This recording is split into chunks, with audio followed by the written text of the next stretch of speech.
internet has become the most expensive utility bill that a family has. Coming up tonight, how an initiative is helping low-income families out of a digital gap. It's a good time to sell a house. Stay tuned to hear from reporter Ginette Troya on why now is a great time to refinance your home. Can't emphasize enough how important getting the vaccine is, even if you get sick. It's well worth it. Right now, we explain how the coronavirus vaccine is affecting women differently than men. Hello and welcome to Florida Focus. I'm Dylan Zuccarello. And I'm Peyton Carroll. Over 33 million people have now been vaccinated in America. Women make up 61% of that. But nearly 80% of women who got the vaccine reported more severe side effects compared to men. Demi Asensio joins us now from the newsroom to explain why. Yeah, thanks guys. It's an alarming study. The CDC just released it and they looked at results from more than 13 million doses that were given in America.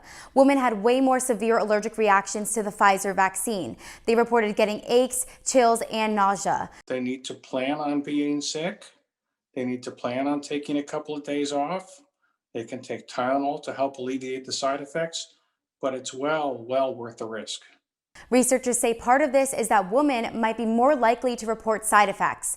But since the vaccines are being rolled out so quickly, the doses aren't being adjusted depending on people's weight. So many women may be getting higher doses than they actually need. Hormones also make women more likely to develop painful side effects.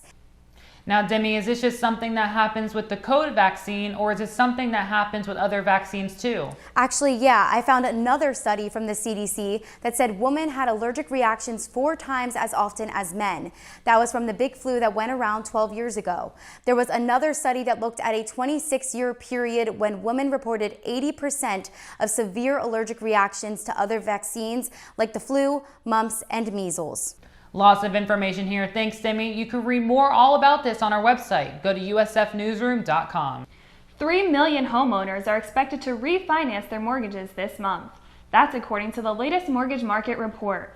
But rates could bounce back up soon. Reporter Ginette Troya shows us how much money you could save if you refinance your home now.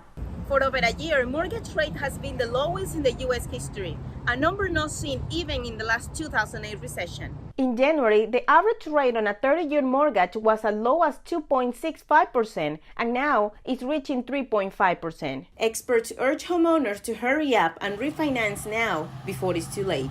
While low rates usually means it's a good time to buy, economists warn to hold off on buying because it's a seller market right now. I'd much prefer to see a quarter-point increase in interest rates and have demand for resale housing drop substantially than the other way around. Last month, the Mortgage Technology reported that almost 17 million people were good candidates to refinance their home. Homeowners with rate above 4% can expect to save hundreds of dollars a month if they refinance now.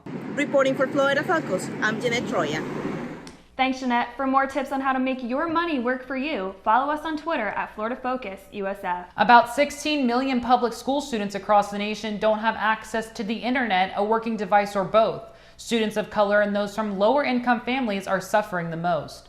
Reporter Leo Santos shows us how a local program is helping students who are disproportionately burdened by the pandemic. The shift to online school forced millions of students to learn remotely, but a new report found more than 800,000 students in Florida don't have access to computers and internet at home. That's according to a new report from the nonprofit Common Sense. It says 28% of Florida students don't have adequate access to internet. Many families were struggling to try to get connected, or they're using their cell phone to try to do school, which was a challenge. The Digital Equity Initiatives is a local program that's trying to bridge this digital divide. These students don't have internet access at home and may have to go elsewhere to try to do their homework after school. So we're also trying to service those students because we know there's a great need for that. Since last March, they've given Wi-Fi hotspots to over 1,300 students. They also gave laptops to 190 students. They also visit students at home and teach kids how to use apps to do their homework. We have 3 e-learning coaches that go out and do a home visit with the family. When they go to do the home visit, they go and do a technology assessment so they kind of understand what technology do they have in the home. For more information about the Digital Equity Initiative, you can visit educationfoundation.com. Reporting for Florida Focus, I'm Leo Santos. I know a lot of teachers in Hillsborough County schools, and seeing an initiative like this one is important for students who may not have resources, especially those who are continuing the e-learning process through the pandemic.